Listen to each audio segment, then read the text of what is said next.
Episode की शुरुआत होती है और हम देखते हैं कि जियाओ के पास डॉक्टर गुआई नहीं थे, लेकिन जियाओ की नींद अपने डैड की आवाज़ से खुल जाती है जो उसकी मॉम को नींद में बुला रहे थे। अब जियाओ उनको कंफर्ट करती है और नींद में ही अपनी मॉम को कॉल करते हुए बाहर चली जाती है और एक दीवार के सहारे लगकर खड़ी हो जाती है। उसके पीछे गुआई भी आता है जो उसे पीछे से दवा देने की कोशिश करता है क्योंकि उन्होंने देख लिया था कि उसे उस वक्त हाई फीवर है। जियाओ ने उसकी केयर करने के लिए थैंक्स कहती है, लेकिन दवा लिए बिना ही वो बाहर जाते हुए कहती है कि उसे घर जाना होगा क्योंकि उसकी मॉम की तबीयत उसे ठीक नहीं लग रही थी।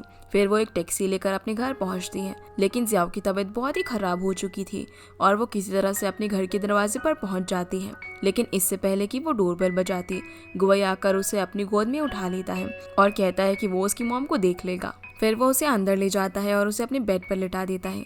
फिर वो उसके लिए दवा लेकर आता है और उसे उठाता है। उठते ही वो पूछती है कि उसकी मॉम कैसी है, जिस पर गुए उसे बताता है कि उन्हें कोल्ड हो गया था तो वो दवा लेकर गहरी नींद में सो गई थी क्योंकि उसकी डैड की कंडीशन ठीक नहीं थी, तो उन्हें लगा कि उन्हें इन्फेक्शन भी हो सकता है और वो बीमार इसलिए साउंड कर रही थी क्योंकि उन्होंने जल्दी ठीक होने के लिए कोल्ड की दवाई की डबल डोज ले ली थी, इसलिए वो गहरी नींद में थी। जियाओ को ये सुनकर थोड़ी राहत मिलती है और वो दवा खा लेती है। फिर गुआई जेलसी से उससे पूछता है कि क्या उसका वो सीनियर उसकी मदद करने के लिए नहीं आया, जिस पर जियाओ चिढ़ते हुए कहती है कि वो क्यों आएगा। तब गुआई उसे कहता है कि उसने क्यों नहीं बुलाया उसे, वो तो उसे पसंद करती है ना।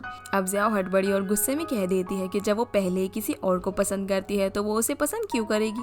यहाँ गुआई को उसकी बातों पर हंसी आ जाती है और वो एम्बैरेसमेंट में कंबल के अंदर छिप जाती है। इसके बाद हम गुआई को देखते हैं जो जियाओ के लिए पॉरिश बना रहा था। तभी उससे गुशाओ का कॉल आता है जिसने ये सोचकर फोन किया था कि गुआई का मूड अभी भी खराब है, लेकिन कोई उसे समझाए कि गुआई को अब उसकी बातों में कोई भी इंटरेस्ट नहीं है। फिर गुआई जियाओ के पास पॉरिश लेकर जाता है और उसे उठाता है ताकि वो कुछ खा ले और थोड़ा ड्रामा करने के बाद वो उठ जाती है।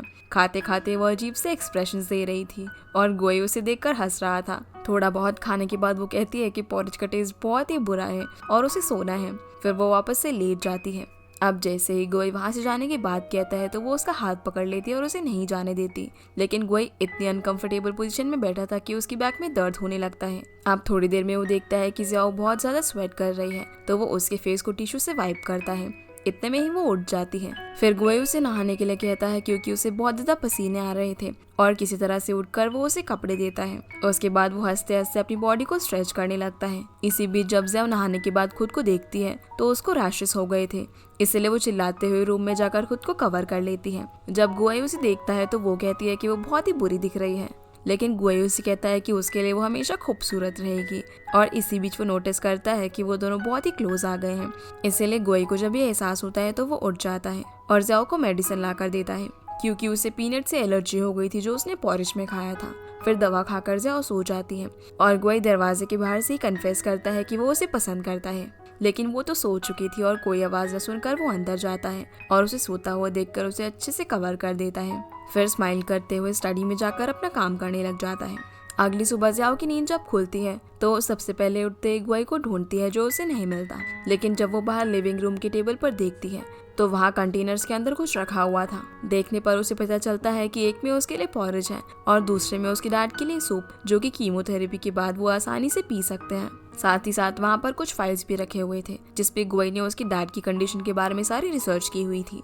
अगले सीन में हम जियाओ को हॉस्पिटल में देखते हैं जहां उसकी मॉम उससे उस कंटेनर को देखकर पूछती है कि ये उसे कहां से मिला, जिस पर वो झूठ बोल देती है कि ये उसने रास्ते में खरीदा है। अब इससे पहले वो कोई और सवाल पूछते, वो उनसे किसी इंपॉर्टेंट बात के बारे में बात करने के लिए कहती है। दूसरी तरफ जियाओ के फीवर और कोल्ड की वजह से गुआई को भी कोल्ड हो गया था और डॉक्टर दो के पूछने पर वो कहते हैं कि उन्हें एक बिल्ली से हुआ है। सीन वापस से जियाओ और उसकी फैमिली पर शिफ्ट होता है जहाँ उसकी मॉम उस फाइल को पढ़ रही थी जो डॉक्टर गुआई ने बनाई थी। जियाओ कहती है कि चाइना में ही अभी सबसे अच्छा कैंसर का ट्रीटमेंट है और उन्हें बाहर जाने के बारे में सोचने से पहले सारे फैक्टर्स को देख लेना चाहिए। उसके मॉम डैड को भी यही सही लगता है और उसकी मॉम कहती है कि वो लोग यहीं पर रहेंगे, वैसे भी यहाँ पर अच्छी फैसिलिटीज हैं और गुआई जैसे केयरिंग और रिस्पॉन्सिबल डॉक्टर्स उन्हें नहीं मिलेंगे। सभी लोग इस डिसीजन से खुश थे और गुआई भी ये बात सुन लेता है। गुआई और जियाओ एक दूसरे को देख लेते हैं और यूं ही उन दोनों की आंखों से आंसू बह जाते हैं। सीन चेंज होता है जहाँ पर जियाओ और उसकी पूरी फैमिली टेंशन में थी क्योंकि मिस्टर लिन की रिपोर्ट्स आने वाली थी। तभी गुआई का कॉल आता है जो उन्हें बताता है कि मिस्टर लिन का कैंसर कीमोथेरेपी से ठीक हो रहा है। यही सुनकर सभी लोग खुशी से हंसने लगते हैं और जियाओ अपने पेरेंट्स को खुश देखकर रोने लगती है जो गुआई भी फील करता है।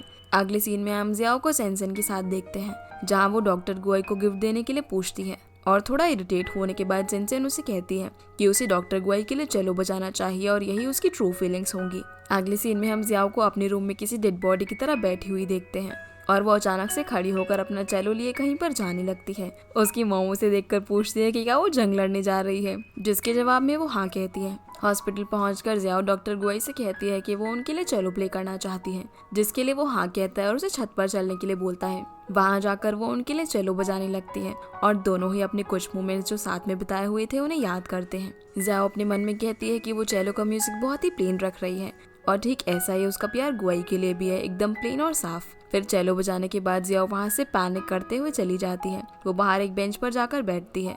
तभी गुआई वहां पर आ जाता है जो उसे घर छोड़ने के लिए कहता है, लेकिन वो सबवे से जाने की बात करती है तो वो उसे वहां तक छोड़ने के लिए कहता है। अब दोनों भागते हुए जाने लगते हैं क्योंकि बारिश हो रही थी और सबवे पहुंचकर जियाओ से सवाल पूछती है कि वो किस किस को यहाँ तक छोड़ने आया है, जिस पर वो हंसते हुए जवाब देता है कि फैमिली, फ्रेंड्स, क्लासमेट। अब जाओ फिर से उसे सवाल करती है कि अगर ऐसा है तो वो उसकी कौन है, जिस पर गुआई कोई जवाब नहीं देता और उसे वहीं रुकने के लिए कहकर कहीं पर चला जाता है। वो एक वेंडिंग मशीन से पेप्सी लेता है और उस पर कुछ लिखता है। इसके बाद वो जियाओ को उसे देता है। फिर जियाओ उसे लेकर सबवे में चढ़ जाती है और वो दोनों इसी तरह एक दूसरे को देखते रहते हैं। सीन चेंज होता है जियाओ जहाँ पर घर पहुँच गई थी और उस पेप्सी की बोतल को देखकर वो उसे पीने का सोचती है, लेकिन फिर कुछ सोचकर वो उसे रख देती है। दूसरी तरफ गुआई खुश हो रहा था कि फाइनली उसके और जियाओ के बीच की प्रॉब्लम थोड़ी ठीक हो गई हैं और उस मोमेंट को सोचकर वो हंस रहा होता है जब उसने उस बॉटल पर कुछ लिखा था। तभी डॉक्टर दो आता है और उसे बताता है कि कल उसकी कॉन्फ्रेंस है और कहता है कि वो उसके पुराने कॉलेज में ही है। गुआई ये सुनकर खुश हो जाता है और जियाओ के दिए हुए फ्लावर पॉट को देखकर हंसने लगता है, ये सोचकर कि वो दोनों कल फिर से मिलेंगे। अगली सुबह जियाओ अपनी कॉलेज के मेडिकल बिल्डिंग की तरफ जाती है जहाँ उसे सभी डॉक्टर्स मिलते हैं और वहाँ पर गाओशी भी थी। जब गाओशी को ये बात पता चलती है कि डॉक्टर गुआई ने जियाओ को डिनर के लिए बुलाया है तो वो पूरी कोशिश करती है कि वो उन्हें अकेले ना जाने दे और ऐसा ही होता है। गुआई को सभी के साथ जाना पड़ता है, लेकिन वो सभी जियाओ को भी अपने साथ ले जाते हैं। वहाँ पर गुआई सिर्फ जियाओ को ही टाइम दे रहा था और उसी के साथ बिजी था, जो देखकर गाओशी को बिल्कुल भी अच्छा नहीं लगता। इसी बीच एक सीनियर प्रोफेसर गुआई को अपने पास बुला लेते हैं जो गाओशी के बगल की सीट थी, जिसे देखकर गाओशी को थोड़ा अच्छा फील होता है, लेकिन गुआई तो उसकी तरफ देखता भी नहीं है और बस उन्हीं प्रोफेसर से बात करता रहता है। तभी गुआई को किसी का कॉल आता है और वो जियाओ को एक स्माइल देकर वहाँ से कॉल अटेंड करने के लिए चला जाता है।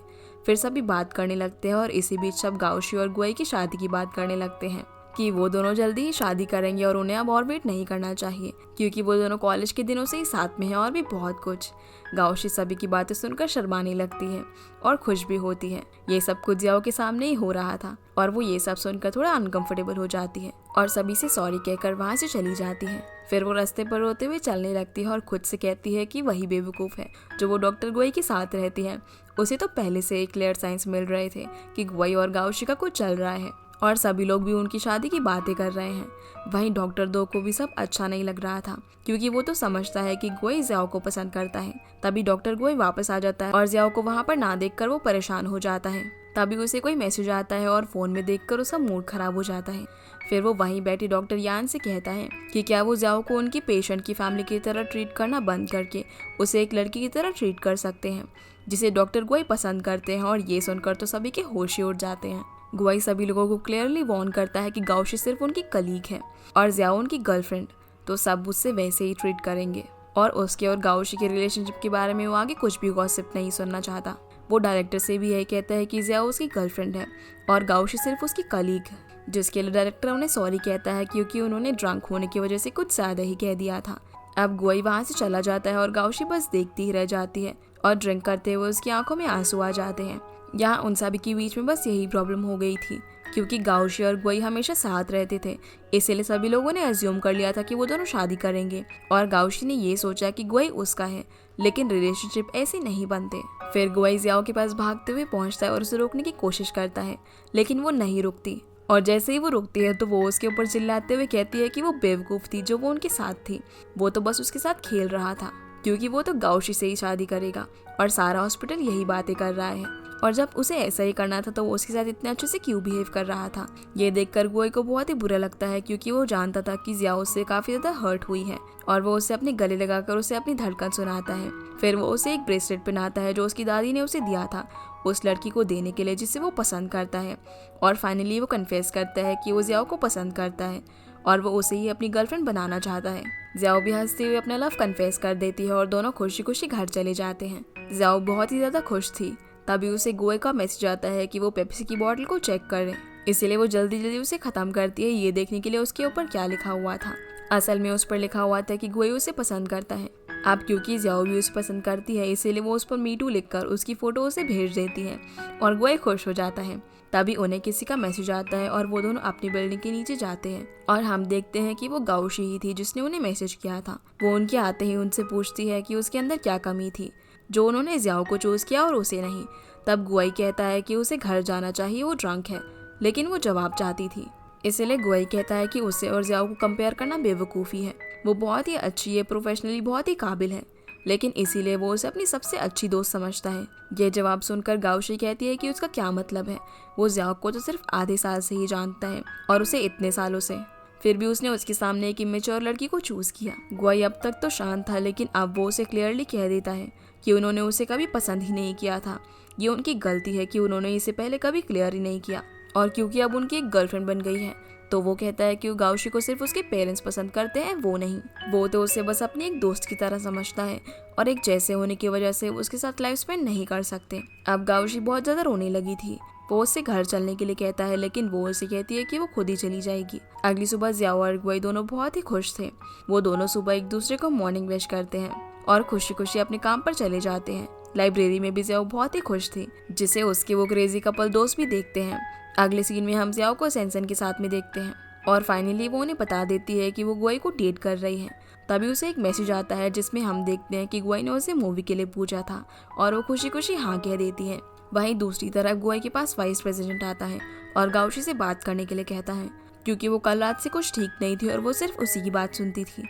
लेकिन इस बार गुआई साफ मना करते हुए कह देता है कि वो उसका पर्सनल मैटर है और इसमें उसका इंटरफेयर करना अच्छा नहीं होगा। तभी डॉक्टर दो उन्हें एक इमरजेंसी ऑपरेशन के लिए बुला लेता है। वहीं ज़ियाओ थिएटर में पहुंच गई थी, लेकिन गुआई तो बिजी था और वहां पर खड़ी रिसेप्शनिस्ट उसे अजीब नजर से देख रही थी। तभी फाइनली गुआई आता है और उसे गले लगाकर सॉरी कहता है लेट आने के लिए, लेकिन ज़ियाओ समझ जाती है कि वो कहाँ पर बिजी था। इसके बाद जाने से पहले वो उसे रिसेप्शनिस्ट को दिखा के जाती है कि उसका बॉयफ्रेंड आ चुका है और बहुत ही हैंडसम भी है। अब घर आते वक्त ज़ियाओ उससे कार में झगड़ा कर लेती है, क्योंकि पूरे रास्ते गुआई ने उसे बस बच्चा और क्यूट कहा था, इसलिए वो पूरे रास्ते उससे मुंह फुलाकर चलती है। घर पहुंचने के बाद गुआई उसे मनाने के लिए वीकेंड पर वेकेशन पर चलने के लिए कहता है। अगले सीन में हम ज़ियाओ को सेंसन के कैफे में देखते हैं, जहां पर डिस्कशन हो रहा होता है। तभी सेंसन प्लान करती है और गुशाओ के फोन से कॉल करके गुआई को उनके साथ चलने की परमिशन मांगती है, जो वो दे देता है। फिर ज़ियाओ उन दोनों को उसके लिए ड्रेस खरीदने के लिए कहती है, लेकिन दोनों ही बहाना बनाते हैं और बस इसी के साथ ये एपिसोड यहीं पर ख़त्म हो जाता है। तो गाइज ये थी आज की वीडियो एंड आई होप आप लोगों को ये वीडियो पसंद आई होगी। तो इस वीडियो को लाइक कर चैनल को सब्सक्राइब जरूर कीजिएगा। आपसे फिर मिलते हैं अगले एपिसोड में, तब तक के लिए गुड बाय।